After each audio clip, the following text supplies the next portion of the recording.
Katatapos lang ng Miss Universe preliminary interviews and there are so many intelligent and charming candidates. So if I will choose my top 8, I will include number 8, Miss Mountain Province, si Linery Montero Yodong. So there was this isang blogger who said na she has this resemblance to Maggie Wilson. So I checked her Facebook accounts, her social media accounts, and I have to agree, meron nga silang resemblance. She has a very strong facial feature and I also love her styling. Very natural and very interesting din yung mga video tours niya and travel vlogs niya that she shares, which will really pique your interest. So that's why I included her for number 8. And of course, she has a very strong and supportive fan base. So yung number 7 naman is si Miss Universe Negros Occidental Alex Colmenares. During the preliminary interview, she did well, very outspoken, fierce siya and charming, confident, and kung sakaling hindi siya mananalo ng any of the titles in the Miss Universe pageant, she could easily enter the entertainment industry because she is a good host and very ma-PR ang aura niya. And then for number 6, it will be Miss Universe Jacqueline Golrajani. She's very refreshing actually. Makikita mo may signature smile siya, which allows her to stand out from the crowd, and it also helps that she has a very good talking voice. Actually, akala ko nga she's a DJ eh. Kasi napakaganda how she presents herself and her ideas. Maganda actually yung speaking voice niya. And she also has this regal aura na reminds me of the very beautiful and stylish Indian beauty queens. That's why I added her on my list. And for number 5, I included si Miss Baguio Roxy Bayans. So of course, she has already proven herself before. She already got the Miss Earth Water and several other titles, and she already entered the entertainment industry. So to speak, this person has already achieved a lot of things. And so it will come naturally na makakapasok talaga siya sa top 10. It's just a matter of tama ba or on point ba yung magiging styling niya and the way her team is presenting her to the public. So, for me, personal gut feeling ko lang na parang there's something lacking right now in her performances compared when she was younger. But make no mistake, she is still a very formidable presence in the competition.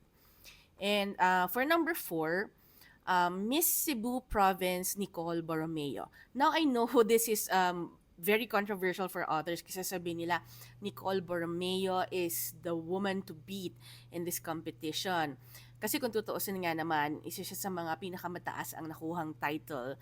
But there is something really that is lacking in her aura right now. I don't know why. Um, I can see naman is trying her very best to be out there, but alam mo yun, parang there's a sadness in her eyes that I feel like no matter what, like it doesn't feel like the aura is calm or natural, and maybe that is the one that I am picking on. Kasi kahit like maganda siya, magaling yung pasarela niya, there is really something that is missing. But for sure, of course, na it's just a matter of kung ano yung ibibigay sa kanya na crown. But I do have this feeling lang naman, I'm not an expert or anything. This is like just my personal opinion. I'm not an expert. Feeling ko lang it won't be her who will be getting the title. So, sa number 3 ko is si Miss Sultan Kudarat, Jen Rose Gomez Javier. I don't know, pero gandang-ganda ako dito sa candidate na to. Her styling is very on point, luxurious, exudes comfort and confidence. She also has a very strong social media presence. And alam mo yon, parang smiling eyes siya, like she's just comfortable being the way she is. And ewan ko, I have this great feeling na kapag isa siya sa mga napili na mananalo, she will be getting a lot of sponsors. Kasi magaling siya magdala ng mga products. If she is wearing something or like a bag or shoes, I feel that she would be able to sell it. she's very, paano ba sabihin natin, she's very influential and bankable. She looks effortless. And for me, honestly, um, with more practice is marami po siyang mararating. She's very, very pretty to me and stunning. Face-wise, maganda din yung kanyang bearing. Her photo shoots are amazing. For number two, it's Miss Universe Pampanga, which is si Alison Hetland. She reminds me actually of a high-end model during the 80s. You know yung mga super ganda ng mga high-end models in very classy, fashionable magazines in Vogue. I feel like if she will wear the Chanel couture, it will really look great on her. And given if she will be given the proper clothes and styling, she will really be a showstopper. It's just a matter of kung maganda ba siya maglakad or yung pasarela niya. Because when I was observing some of her videos, parang medyo bumababa yung energy niya and confidence niya and nakikitaan mo siya ng pagkapagod. But I hope she's able to pick her energy up and seize that opportunity habang nandiyan dyan. Pa kasi sayang din eh. She has the potential to make it, you know. And yung number one, of course, for me, without a doubt, alam ko na hulaan nyo rin naman, it's Bea Milan Windorski. So, one look at her and you will immediately say, she is the Miss Universe. She has the aura, she has the face, and I think I feel that it would be a great disservice to just simply compare her na ay kamukha ni Catriona or kamukha ni um Liza, what's what's her name again, yung actress na kasama ni Enrique Hill. So Liza Soberano pala, sorry. What I feel about her is that she is genuine. Hindi fake yung advocacy niya. She carries it so well. And on top of that, even a dress na hindi expensive, magmumukhang expensive sa kanya. Her styling is really unique and you can see na malalim siya mag-isip. She has her own identity.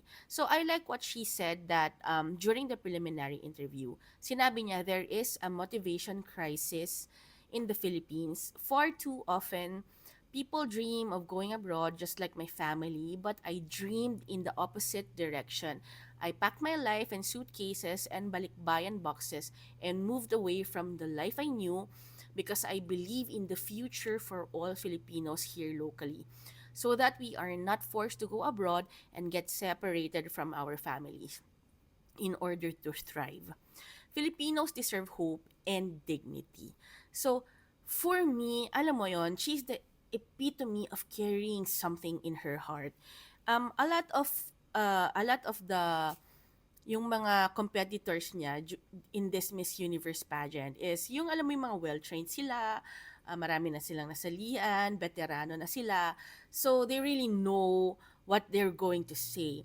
Pero si Bea Milan Windorski, I like the fact na kahit nananalo na siya dati, hindi pa siya super exposed talaga in the media. There is a certain kind of freshness in her, and pag pinapakinggan mo talaga siya, nararamdaman mo talaga yung heart niya, yung pinaglalaban niya, that this is not something na poster niya lang para manalo ng Miss Universe. She really believes in the hope and dignity, and that is what I like about her. She is carrying a mindset, the correct mindset that is very influential and very important, lalo sa mga panahon na ngayon na ang dami mga taong demotivated, depressed, demoralized, alam mo yon, and hindi nila tinitingnan yung Pilipinas as a place of hope or a good beginning. But here is this beautiful woman, beautiful Filipina woman, um, from La Union, at alam mo naman ang La Union, hindi yan pipili ng kung sino-sino na lang para ipadala. They only select high caliber candidates, and alam mo yun, hindi basta-bastang competitor actually ang province of La Union, because they really give their best to anyone that they will send. So um, she is the real deal and soon is going to be the Miss Universe Philippines winner for 2026.